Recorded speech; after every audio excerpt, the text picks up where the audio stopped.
మేడారం వెళ్తున్నారా? అయితే ఒక్క నిమిషం ఇది వినండి. మనం గద్దెల దగ్గరికి వెళ్ళేది కేవలం కోరికలు కోరుకోవడానికో బంగారం తూచడానికో మాత్రమే కాదు, ఆ తల్లుల పోరాట స్ఫూర్తిని గౌరవించడానికి. సమ్మక్క సారలమ్మ కేవలం దేవతలు మాత్రమే కాదు, వాళ్ళు సోషల్ రిఫార్మర్స్.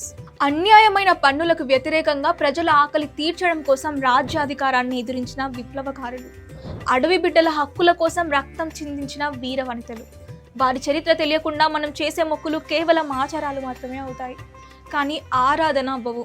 అసలు ఈరోజు మనం ఏం చేస్తున్నాం?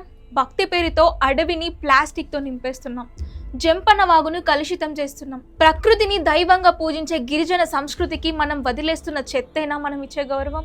గుర్తుంచుకోండి, అడవిని నాశనం చేస్తూ ఆ అడవి తల్లుల దీవెనలు పొందలేరు. ఈసారి మేడారం వెళ్తే మీతో పాటు ఒక బాధ్యతను కూడా తీసుకెళ్ళండి.